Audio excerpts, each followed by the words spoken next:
안녕하십니까. 민법을 잡아준 남자 안영찬입니다. 이번 영상은 공인중개사 민법 기초 빠르게 끝내기 8번째 영상이고요. 물권법에서 굉장히 중요한 물권의 변동을 공부할 거예요. 이 물권의 변동 부분은 시험 문제가 반드시 나오는 부분이죠. 반드시 나오는 부분인데 기초 강의니까 우리가 문제를 푸는 수준까지 가는 건 아니지만 이 정도 여러분들이 베이스로 깔고 가셔야, 기초를 가지고 가셔야 책을 이해하시고 수업 들을 때 편하기 때문에 오늘 강의하는 내용도 확실하게 내 것으로 만드셨으면 좋겠어요. 자, 먼저 공시라는 말의 뜻을 좀 생각해 볼 거예요. 이런 말을 쓰거든요. 국회의장이 국회의사 일정을 공시했습니다. 교육부 장관이 대학 입학시험 일정을 공시했습니다. 이런 말을 쓰거든요. 그래서 우리가 공시라는 말은 결국은 대외적으로 밝히는 것, 대외적으로 보여주는 걸 우리가 공시라고 해요. 그럼 생각을 해보자고요. 내가 부동산에 대한 권리가 있다는 사실을 대외적으로 보여주고 싶어요. 그러면 내 앞으로 뭘 하고 있으면 되는 거죠? 등기라고 있으면 되고요. 또 동산에 대해서 물권이 있다는 사실을 대외적으로 여러분들에게 보여주고 싶어요. 그러면 저는 이 안경, 동산을 뭐 하고 있으면 되죠? 점유하고 있으면 되는 거죠. 그러면 부동산은 등기하고 동산은 점유하게 되면 자신이 권리자임을 대외적으로 보여주게 되니까 이러한 것도 우리가 공시 방법이라고 하는 거죠. 따라서 부동산은 등기, 동산은 점유하게 되면 자신이 권리자임을 대외적으로 보여주게 되는데 이걸 우리가 공시의 원칙이라고 합니다. 다시 말하면 공시하려면 공시 방법을 갖춰야 된다는 원칙을 우리가 공시의 원칙이라고 해요. 이러한 공시의 원칙과 관련된 입법주의가 두 가지가 있습니다. 형식주의라는 게 있거든요. 그 다음에 의사주의라는 게 있습니다. 형식주의는 우리 민법이 채택하고 있는 입법주의고요. 의사주의는 일본 민법이 채택하고 있는 입법주의예요. 형식주의는 또 독일 민법이 채택하고 있어요. 그래서 독일법, 독법주의라고도 하고요. 의사주의는 프랑스 민법이 채택하고 있거든요. 프랑스를 우리가 불란서라고 하죠. 그래서 불란서법, 불법주의라고도 해요. 이런 건 시험에 나오진 않겠죠. 아무튼 우리 민법은 형식주의를 취하고 일본은 의사주의를 취해요. 자, 우리 민법부터 보자고요. 자, 갑이라는 사람이 부동산을 소유하고 있는데 을과 만나가지고 매매 계약을 했어요. 을이 갑에게 대금을 다 지급을 했습니다. 그래도 을은 아직 소유권을 취득할 수는 없는 거죠. 자, 을이 소유권을 취득하려면 갑으로부터 뭘 받아야 돼요? 이전 등기를 받아야 비로소 소유권을 취득하게 되는 거죠. 다시 말하면 을의 입장에서는 등기라는 특별한 형식을 갖춰야 비로소 소유권을 취득한다. 이게 뭐예요? 형식주의고요. 또 형식주의를 우리가 다른 말로 뭐라 하냐면 성립요건주의라고도 해요. 왜냐하면 갑에서 을로 소유권이 넘어오려면 물권이 변동되려면 등기를 해야 되잖아요. 다시 말하면 물권 변동이 성립되기 위해서는 등기를 해야 된다. 그래서 이거 우리가 성립요건주의라고 하는 거죠. 이에 반해서 의사주의를 좀 다릅니다. 자, 갑이 부동산을 소유하고 있는데 을과 만나가지고 매매 계약을 하고요.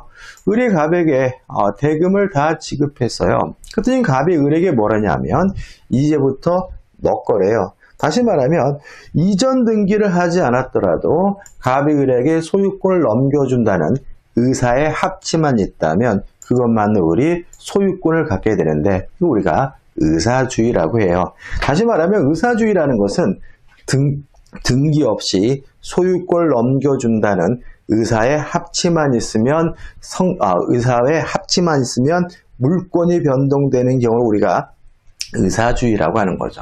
자, 그럼 생각해 보자고요. 을은 등기 없이 이미 소유권이 있거든요. 그럼 뭐하러 등기를 하느냐? 만약 이 상태에서도 소유권이 있지만 갑이 또다시 병과 매매 계약을 하고 병에 이전 등기를 해줘 버리면 을은 자신의 소유권을 가지고 병에게 뭐 하지 못하냐면 대항하지를 못해요. 따라서 을이 등기하는 이유는 소유권을 취득하려고 등기하는 것이 아니라 병과 같은 사람에게 대항하기 위해 등기한다. 그래서 우리가 이거를 대항요건주의라고 하는 거죠.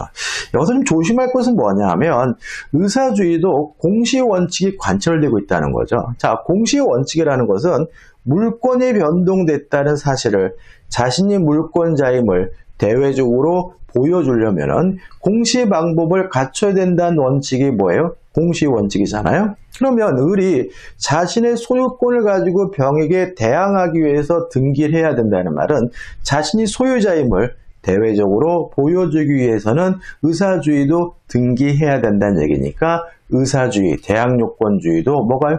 공시 원칙이 관철되고 있음을 주의하셔야 됩니다.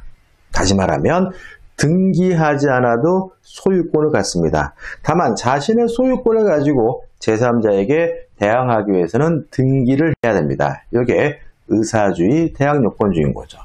자, 그 다음에 왜 우리가 일본 거까지 신경을 써야 되느냐? 이게 꼭 일본 거만의 문제는 아니라는 거죠.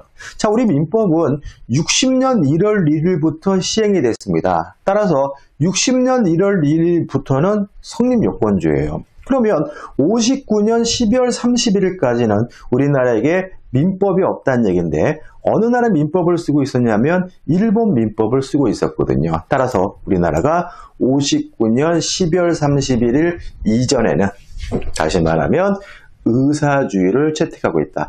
연도, 날짜까지는 기억할 필요는 없지만 과거에 우리나라가 의사주의를 채택하고 있었다는 것은 주의하셔야 됩니다. 자, 그 다음에 이제 공시 방법을 믿고 신뢰하고 거래한 사람을 보호해 준다면 이거 우리가 공신의 원칙이라고 해요. 다시 말하면 부동산은 등기, 동사는 점유와 같은 공시 방법을 믿고 거래한 사람을 보호해 주면 우리가 이것을 공신의 원칙이라고 하거든요. 결론은 간단합니다. 자, 우리 민법은 부동산 등기에 대해서는 공신의 원칙을 인정하지 않습니다. 따라서 무효인 등기를 믿고 거래한 사람은 보호받지 못합니다. 이에 반해서 동산의 점유에 대해서는 공신의 원칙을 인정을 해요. 따라서 점유를 믿고 거래한 사람은 보호가 되고요. 동산의 점유에 관한 공신의 원칙을 우리가 선의취득이라고 해요. 이 선의 동산에 대한 문제이기 때문에 과거에는 시험 문제가 나왔지만 지금은 나올 것은 아니에요. 자, 우리는 부동산만 신경 쓰자고요. 자, 우리는 부동산 등기에 대해서 공신의 원칙 인정하지 않습니다. 따라서 무효인 등기를 믿고 거래했더라도 보호받지 못해요. 그렇기 때문에 우리는 절대적 무효가 원칙인 거죠. 다시 말하면 무효가 되는 경우에는 제3자가 선이라 하더라도 보호받지 못하는 것이 원칙이고 우리는 등기를 믿고 거래했더라도 보호받지 못한다는 것이 원칙이라는 거 꼭 가지고 가셔야 됩니다. 알면서도 틀려요. 왜냐하면 등기를 못 믿으면 뭘 믿어야 되느냐라는 생각이 자꾸 들기 때문에 틀릴 수 있으니까 꼭 가져가시고 내 것으로 만드셔야 됩니다.